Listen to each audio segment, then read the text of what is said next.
Alright everybody, we got some big news to finally talk about with respect to the mainline Sonic series. Been, about a couple days since we've done that. Been very busy with Sonic Speed Simulator stuff, obviously because there's been like really big updates going on and stuff like that, but you guys, you guys understand that. So in today's video, we got some brand new confirmation from SEGA about the future of the Sonic franchise. Sonic Frontiers has obviously been a massive success, so there's a lot of good things to talk about today. Without further ado, guys, let's get into all the news, but before we do that, make sure you subscribe to the channel right now. I'll give you a second.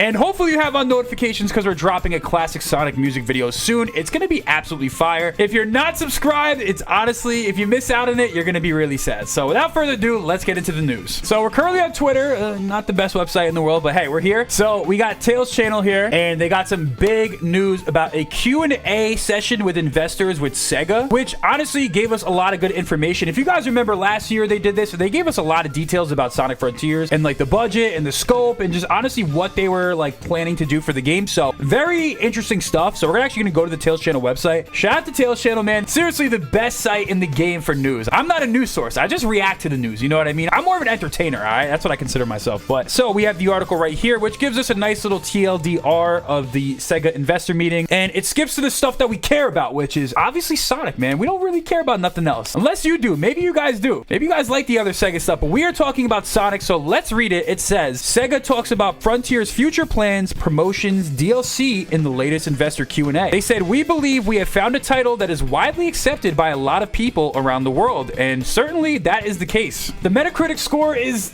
up compared to the last Sonic game. Honestly, if you look at the user score, which is what really counts, it's an 8.2 out of 10, which means that the fans did receive the game favorably, and some critics really like the game, and then some critics, digital trends, just don't understand it, right? They didn't get it. So without further ado, let's read the article. So the article says, in a Q&A with investors, Sega's parent company, Sega Sammy Holdings, appeared confident with the sales scheme of Sonic Frontiers. The Hedgehog's latest mainline game recorded strong financial performance, and it was received well by fans, despite an adamantly lower Metacritic score. Yo, that's why Metacritic is fake, man. Listen, I get it. The critics' words do matter, but come on, bro. Everyone loved this game. Like, a lot of people really did like the game. And I'm sure based off some of the information in here, the next game will be better. So let's keep going. The company is expected to double down on Frontiers in the long term based on strategies like pricing and promotions, as well as commitment to large-scale projects and repeat sales through free downloadable content. The manual translation of the major points from the Q&A, courtesy of Tails channel web team, follows. So they talked about rating the quality of Sonic Frontiers. So the first question says, while the Metacritic score for Sonic Frontiers was not as high as it was hoped, we know that it was well received by the fans. How do you evaluate the quality of this title? They said, it's true that Metacritic score was slightly lower than we expected, which is true. The Metacritic score should have been higher, but the user score was very high. With that, we believe we have found a title that is widely accepted by a lot of people around the world. It's to be believed that we can build more on the repeat sales of Sonic Frontiers through pricing, discounts, and recently announced DLC. We plan to further promote the Sonic franchise in the future, such as the release of Sonic Prime, the third Sonic film, and merchandising opportunities. The game's sales strategy. Even though you have done sales for Sonic Frontiers, the average unit price has not decreased that much. Please tell us about your future sales strategy. So they said, we are proceeding with this title based on a strategic sales plan. We conducted intensive promotions around the November release, and as announced recently, we have been able to achieve good results so far. A temporary sale was held around Black Friday, but the selling price has since returned to normal. I mean, they just did a Steam sale. Like, they've been doing sales. I don't know. I feel like they're capping with that one. We have been able to achieve these results while maintaining a certain level of quality, and the number of units sold has been greatly exceeding our expectations. We will continue to sell over the long term based on sales strategies such as pricing, promotions, and development for future DLC. I like that, man. I'm really excited for the new Sonic Frontiers DLC. I feel like Update 3 is basically like Sonic Frontiers 2.0 or 1.5, whatever you want to call it. We are, for the first time in a very long time, going to actually get like different multiple playable characters in a Sonic game. Like, this is actually a really big deal. We're also going to be getting open zone challenges. We're going to be getting another challenge mode. So it's going to be like a lot of stuff. This is not going to be the typical cookie cutter stuff where they did like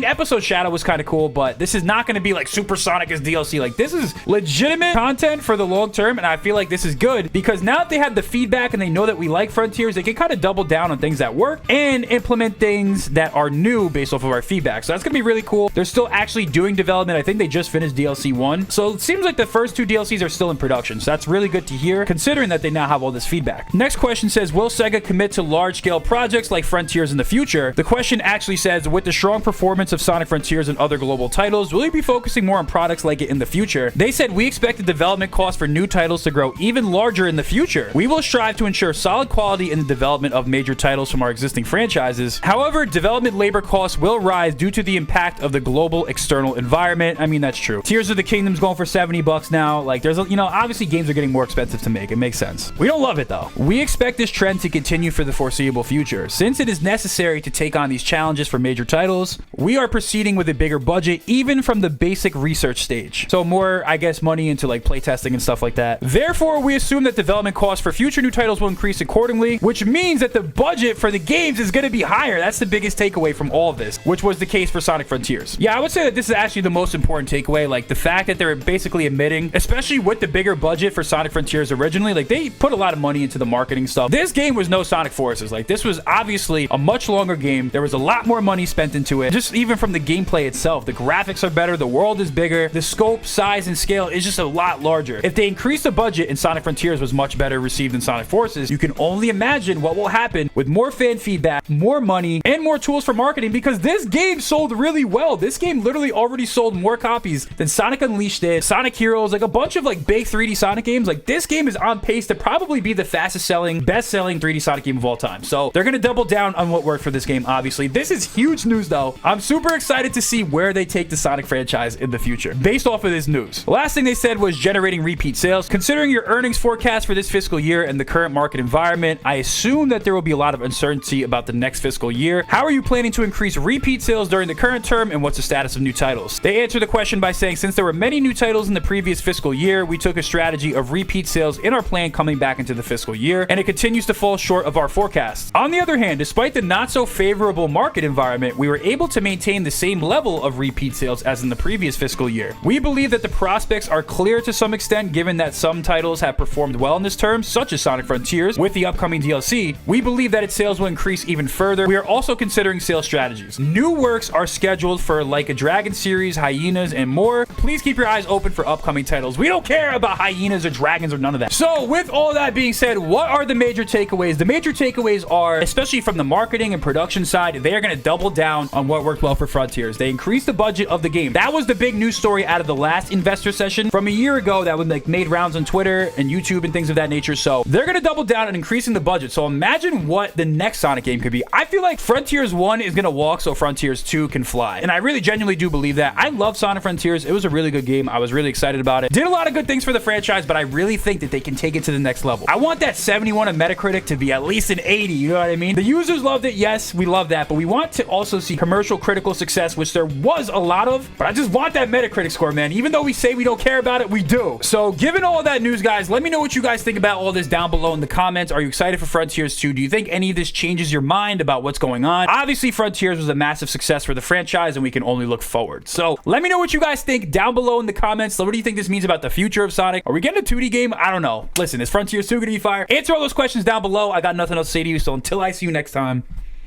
peace out.